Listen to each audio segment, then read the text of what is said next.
vision, so you avoid that type of fights where you lose a key core in the beginning.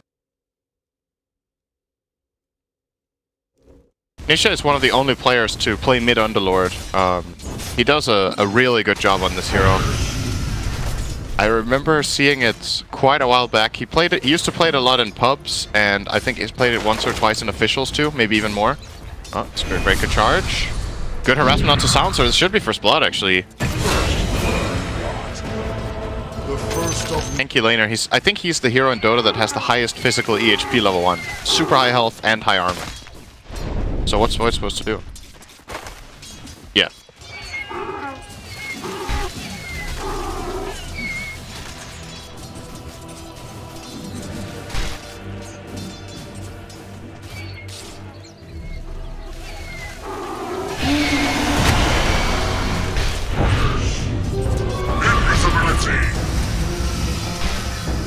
All is silence. Oh, it's gonna jump in. Good bash. He's gonna die to Silencer. Hey, Spirit Break, you want another bash here? Oh my god!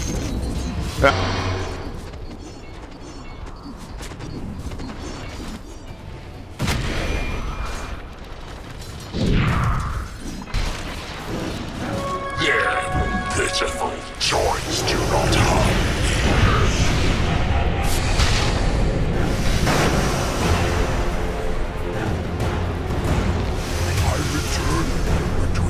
Dire's bottom tower is under attack. Oh, if he would have got a bash there. Exotic Deer went for it. Dire. Thank you.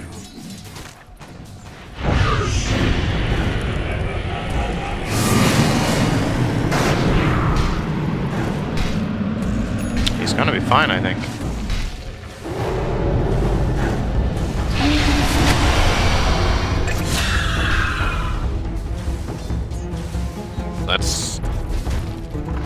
It hurts when you die when you go on a 3-on-1 and you don't get a kill. That's pretty bad. That's a lot of resources expended. In the meantime, OG are just pressuring your lanes. Bottom lane, they're dealing damage to the tier. Oh, they got him. Then we can meet. Just wanted to get it. He could have got it a lot more safely. So a bit of a mistake there from Matt, but he's going to TP up straight away. We now have a level 6 on Void, but the damage should not be there just yet. Phoenix only level 4, so the damage that they do have in Chrono is very slow. They might still try for it here.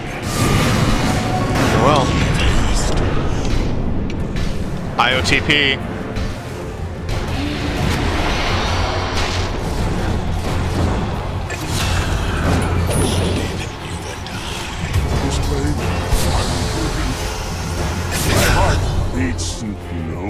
Radiant's middle tower. They might have actually killed Ana. He had a couple of stick charges and Jarek's on the way rotating in, but might have been a chance. So what was that? 3 for 1 rune. 3 runes go the way of Kinguin. No more from me. My light sets. Radiant's middle tower is under attack. Super good against a hero like Skywrath Mage and Ember, who are very cooldown reliant and have a lot of, you know, high impact low casts. Go to the Faceless Void. They can get it, but no, they can't. Spirit Breaker charging forward into the entire team and also into the pit. And the Nova. Double combinations just hitting easily from Kinguin. And OG lose 2 big cores in the top river. What I have for the Dire lineup is if Void doesn't scale, even if this Underlord gets really big, do they actually have the damage? Oh, speaking of damage, OG definitely has it. He'll last long enough. They push him out of the Mystic Flare, but it's got out anything. But if it's Jirax to be the one to die, they'll probably be happy with that. Observe one on the hill, they see Jirax, they can just get the control out. And he actually starts his TP again. They have an extra stun? Yeah, they do. If they didn't get a nice charge. It won't catch him. That line. What is he actually charging down to Void? Oh, right now it's a Void. Oh, Scareth. Global Silence is out. Gareth has got the distance. Hobson can potentially turn with a double damage rune. There goes the boy with his Chronosphere, chasing down onto the Io. And he has the damage output. No, he doesn't. Can't finish the job inside the Chronosphere. Still a 1-for-1 trade-off. Hobson, a little bit stranded with the Night Stalker. The friends are coming over. PL's rotating off the bottom lane finally. I think he could have. Did he have chains cooldown? Oh, he got silenced by last word. They're going after Partos underneath the shrine. As quickly as he regenerates mana, it gets burned down by Ana, who has that diffuser blade. He's going to lance forward. Partos will fall, and now it's Nisha. With no mana of his own, we'll just see how tanky an Underlord can be. With this, probably not that tanky. Look for the bashes. He tried to get the pit off, but it's just not possible. Health comes in from the Phoenix, but is this just going to feed another kill? They just keep chasing him down. He is damn tanky. But the Nova is committed. OG is now out of range. And they can turn around to go back in again. Seb nice charges charge. forward, goes right through both the Phoenix into the Faceless Void. So turn the Sunray on to give Exotic enough life. No, he still can't. Castle's dying to an illusion. The illusions are actually doing the job from PL. One to illu. get the kill. So he's got his own little answer to the silencer. Yeah.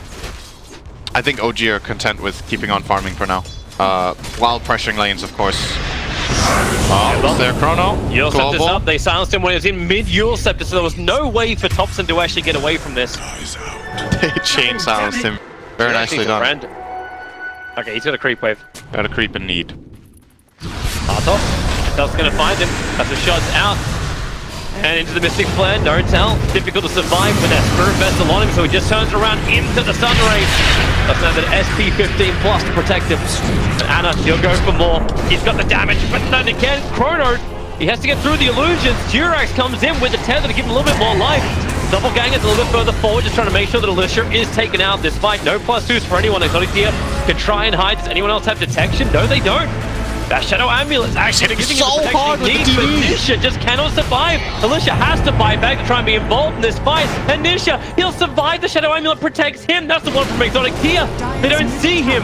Undercover, does anybody have some kind of AoE to help him out? Nope. Alright, we'll charge forward. Go after Phoenix into the Nova. That won't be a protection. That's only death. Exotic Deer, he's bouncing up towards the Io, who can tether himself away to safety. Not to mention, Thompson's joined the fight. A triple kill for Ana. They've kited this TP over to try and help out so they can actually have the life to battle against Nisha in the trees.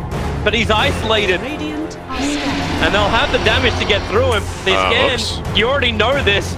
They are there. And Ana will come in for his extra kill. 4 wasn't enough. Give him 5. Wow. So the rest of Kinguin were moving top. Looking for a fight. And Ana, oh my god, this confidence. You pick up a heart, you doppelganger forward, and then you look for your first target, and it looks instantly for Karkle. He wants that Phoenix taken out of this game. Icarus dive down and back with the Manta Illusions. He can actually kill up. No, the Chronosphere! He gets off in time, so the Nova will finally connect. The refresh up from Phoenix too, and then the follow-up Global Silence. They'll burn the Aegis Immortal. Seb's already lost his life as the Ember Spirit. Yule Scepter breaks free of his own silence. Io relocating in, bringing in that Phantom Lancer to move forward and then just charge in.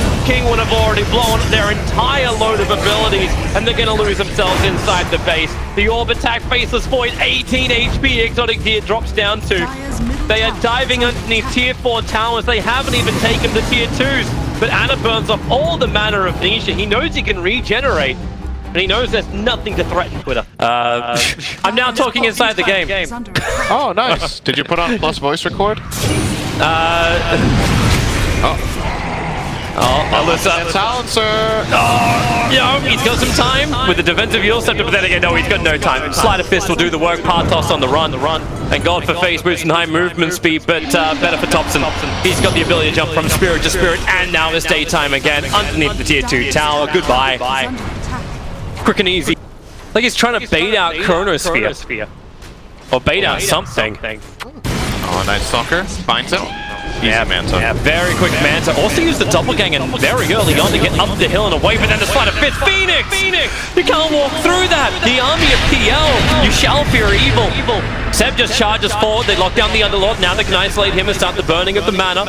The buyback's already come in from the Phoenix. He knows he needs to be part of this. The Chronosphere, where is it going to come in? The Skywrath Mage just evaporates, but Seb goes after it. There goes the Nova into the back lines, but there's no mana onto the Faceless Void, so he could not Chronosphere at all, and they just waited it out. Nova is down, and this is just going to be an absolute slaughter on the bottom lane. The Searing Chains means the Kinguin cannot escape. A quick Icarus dive away, but they just move from target to target. The illusions will come back down again.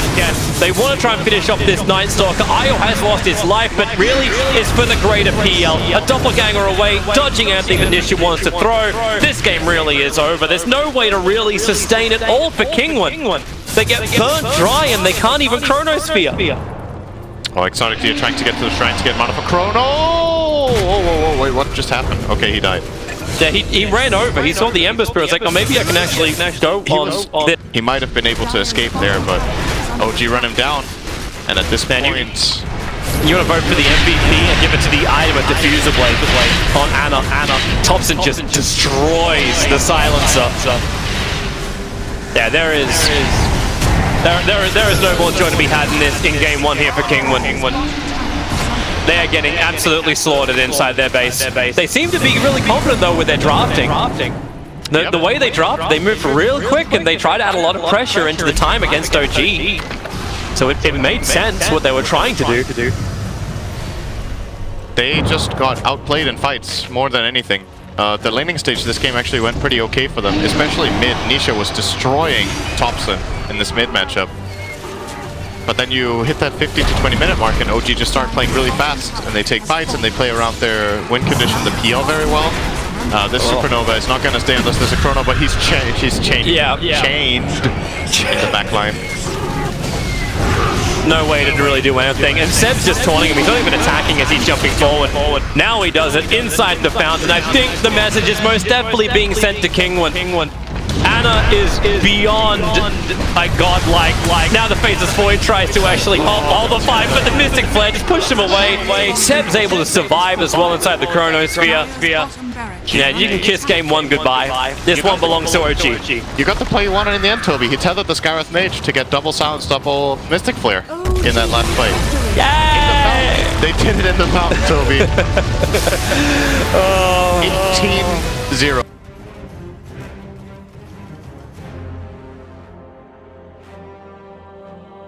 But the timing window and the difficulty of execution for this dire draft, I think, is really high. Like this needs to be crisp. The Prophet now. I didn't actually realize that Jerax had this Wild Wing when he was hunting the Venge. I was like, he should be taking a creep here. What's going on? But he already had it. I never saw him send it down there. Oh, this could be first blood. No Tail is out of position and killed off by 3. But they're running out of a creep wave, and Chen wasn't really there to support. Nana doesn't really do much. Like, he's a slight assist here in chain. He's an extra control factor. But now they just go again. Darkball, throwing him out. They just root down No Tail. Well, if the first you don't succeed, die and die again. That was... Second time he'll drop. He wanted to break the clarity that was running on that. Dangerous to see a game where Huskar needs help in lane, because it feels like almost every game we've seen from both EU and NA qualifiers, the Huskars just had a free game, generally by being picked last. But, you know, Kinguin picked it into Windrunner, and they didn't pick it last. So OG had time to plan for it and figure out what lane they want to do, and this is fine. Windrunner holds on. Paco's in a lot of trouble in the trees. One more hit will do the job, but then you see him inside the fog of war. Moving up, the Hadouken creep, it's looking, but already Kako ran down south, so they get the stun onto Jirax. He's still looking for his target. Now he'll get the information. They know where he is. Sleight of Fist is still on cooldown for Ana. And the Hadouken, it misses again! The juking from Oracle. Nice one. Meaning that OG continue to be killless in this bottom lane, but maybe not for much longer. No Tail in through the trees. This time the Hadouken connects. And Ana really holding back with the Hadouken, knowing Exotic still has those heavy one charges. And Ana had to use his own stick charges to complete the send back. They need to be careful. But they finally get that rotation in towards mid lane, so No Tail holding the stun as long as he possibly can. Nisha, and with those stick charges, they even were bringing in the Wrath of Nature. Not that there's a lot of damage to a Huskar. You need to be a bit careful with the send back bottom, right? They have 2 dispels. Both the enchant. Oh, he's dead, by the way. Yeah. And Fortune's End should be able to purge off enchant being on cooldown, so they didn't get on out of. That Wrath of Nature wasn't going to do a lot of damage by Nature's Prophet in towards the mid, who Thompson just died. Dire's structures are fortified. But this is still looking good for OG. They're down 1 kill, but they're up 1k gold. Keeping the hex going. So much damage. That Harpy's doing so much work too. Just that range damage across the trees allows Ana to get the last hit in. And then they smoke to gank instantly after this too. It's because mid lane Nisha just life breaked in towards Thompson. He's got his wind run up, going in. with focus fire under the tower. They keep the sun control there thanks to Notal and the Wrath of Nature. Seb, very rarely do you see a Wrath of Nature find that kill onto a Husker, but this is that case. And with a heavy rotation in towards mid lane, they can keep the pressure up with the creep skip of Seb. This is such a great lane matchup against Huskar. Windranger does so well. Ravage a Windranger without even being melee range, and he didn't manage. I don't even know how you really get that off. Now he's got no without the Ravage, you know, Thompson want to fight. They have to follow up. Sun's gonna have level 6 on Notal, but that's the reason why Anna rotates in. Spent most of his time farming, now he can spend his time killing. I say that when he's actually 4-0. Like he's taken over half of the kills of OG. The Dire team is TPing up 2 heroes. They do cancel the Enchantress TP, but now they're once again stuck. They're just stuck up here. Forward. We'll get a kill. Break onto Notal. They, underneath that observe what Nish cast it or wasn't in range, and Notal was a bit too far away. He has his level 6 on this Lion, so wants to ideally just blow up this Eng with Finger of Death. And it's gonna hurt like that. That's a good way of doing it. Penitence. That was 100% to 0. Nish is dying in the meantime because Seb's Wrath of Nature will connect on him. Always a Sem back, and then you look towards the top lane. Huskar's TPing in. Anna's TPing out, but Jirax, Penitence is out. Oops. Anna's already jumped back. Jirax a little bit too far away from the rest of his team.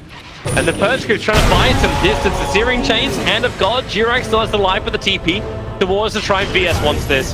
And he'll have it. Magic Missile to ensure the kill. Jirax was blocked by his own creeps for like a good 3 sec. He's going to TP back to base to pick it up, and now he has the TP spell. I'm interested to see like who his priority target is for the clients with the Orchid.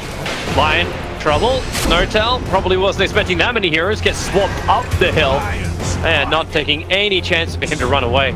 Fioren's pushing in bottom. Kinguin are like, screw this, we gotta get something. So now they're gonna ball down mid. But their Tide has to defend bottom. If he shows down here, they're gonna get jumped in mid. Oh, nice! The Wrath! Wow. Hit him from range! Wrecked! Brutally, savagely! Even the Oracle can't get away from this one. He got silenced up, so there was no false promise save. Even if you thought about it, you couldn't do it in time. That was beautiful timing. That was like pretty much perfect, the timing of the Wrath of Nature and Finger connecting at the exact same time for a huge burst. They weren't ready to help with the Oracle. He just got blown up. He was at least have an invis room for a Tidehunter and no sentry wards at Roshan, but what they don't have is time for Tide to reach it. He can't. Oh, okay, swap up. The stuns are out. And, well, they're going to send Ember back first, but he's still got that defense, that spirit inside the pit. So, no tail. 10.